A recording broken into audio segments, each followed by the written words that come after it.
બનાસકાંઠા જિલ્લામાં લોકસભાની બેઠક માટે ઉમેદવારોના નામ ચર્ચામાં આવ્યા છે, જેમાં હરિભાઈ ચૌધરી, પરથીભાઈ ભટોળ, શંકર ચૌધરી અને હિતેશભાઈ ચૌધરીનું નામ હાલ ચર્ચામાં છે. લોકસભાની ચૂંટણી જાહેર થઈ ગઈ છે. ગુજરાતમાં 23મી એપ્રિલને રોજ મતદાન યોજાનાર છે, જેની તડામાર તૈયારીઓ શરૂ થઈ ગઈ છે. વિવિધ રાજકીય પક્ષોએ પણ ઉમેદવાર પસંદગી શરૂ કરી દીધી છે. બનાસકાંઠા લોકસભાની બેઠકની વાત કરીએ તો હાલ બેઠક ભાજપ પાસે છે અને ભાજપ આ બેઠક જાળવી રાખવા ચૌધરી ઉમેદવારને લોકસભાની ટિકિટ આપી શકે છે, જેનું મુખ્ય કારણ બનાસકાંઠામાં ચૌધરી મતોનું પ્રમાણ તથા ભાજપમાં ચૌધરી મતોનું પ્રમાણ વધ્યું છે.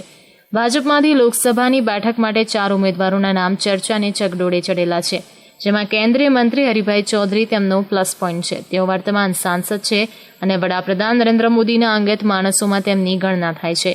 જ્યારે તેમની સામે ઘણા કમજોર પાસા પણ છે, જેવા કે 2 કરોડની લાંચમાં બદનામીનો મામલો, તો બીજી તરફ જનતાને આપેલા વચનો પૂરા ન કરવા પર તેમનો સતત વિરોધ.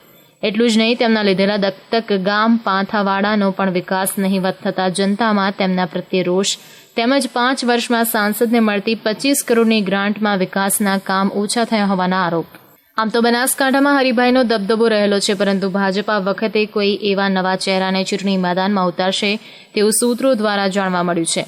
હવે બીજા નંબરે આવે છે પરથીભાઈ ભટોળ, જેઓ આગામી ચૂંટણીમાં ઉમેદવારી કરી શકે છે, પરંતુ કયા પક્ષમાંથી ઉમેદવારી કરી શકશે તે હજુ સ્પષ્ટપણે જાણવા નથી મળ્યું. આપને જણાવી દઈએ, પરથીભાઈ ભટોળ બનાસ ડેરીના પૂર્વ ચેરમેન તરીકે 25 વર્ષ સેવા બજાવી છે.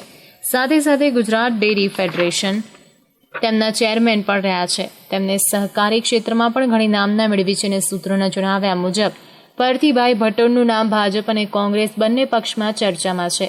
હજુ સુધી પોતાનું વલણ સ્પષ્ટ નથી કર્યું. પરથીભાઈ ભટોળને ઘણા એવા આક્ષેપોનો સામનો પણ કરી ચૂક્યા છે, જે તે સમયે બનાસ ડેરીના ચેરમેન પદ પર કરોડોની ગેરરીતિઓના આક્ષેપ થયા હતા. આ કરોડોના આક્ષેપ વર્તમાન સાંસદ હરિભાઈ ચૌધરીએ કર્યા હતા. હવે ભાજપના ત્રીજા ઉમેદવારની વાત કરીએ, શંકર ચૌધરીની. બનાસકાંઠા જિલ્લામાં શંકરભાઈ ચૌધરી ઘણું મોટું નામ છે. તેઓ ગુજરાત સરકારના પૂર્વ આરોગ્ય મંત્રી તરીકે પણ ફરજ બજાવી ચૂક્યા છે.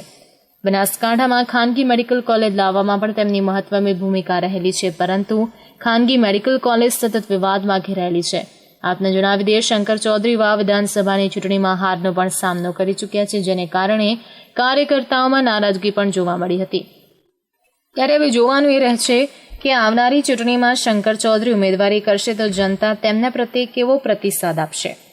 હવે ચોથા ઉમેદવાર તરીકે હિતેશભાઈ ચૌધરીનું નામ ચર્ચામાં છે. બનાસકાંઠા જિલ્લાના યુવાઓના પસંદીદા એવા હિતેશભાઈ ચૌધરી વડાપ્રધાન મોદીની યુવાનોને તક આપવાની પદ્ધતિમાં સંપૂર્ણ ફિટ બેસતો યુવા ચહેરો છે. યુવા ભાજપ પ્રદેશ પૂર્વ ઉપપ્રમુખ તરીકે પ્રશંસનીય કામગીરી કરી ચૂક્યા છે અને હાલ તેઓ જિલ્લા ભાજપ મહામંત્રી તરીકે કાર્યરત છે. તેઓ ઉત્તર ગુજરાત યુનિવર્સિટીના સિન્ડિકેટ મેમ્બર તરીકે પણ જવાબદારી નિભાવી રહ્યા છે. કેમેરામેન સુનિલ પરમાર સાથે કલ્પેશ મોદી, લાઈવ ગુજરાત ન્યૂઝ, પાલનપુર.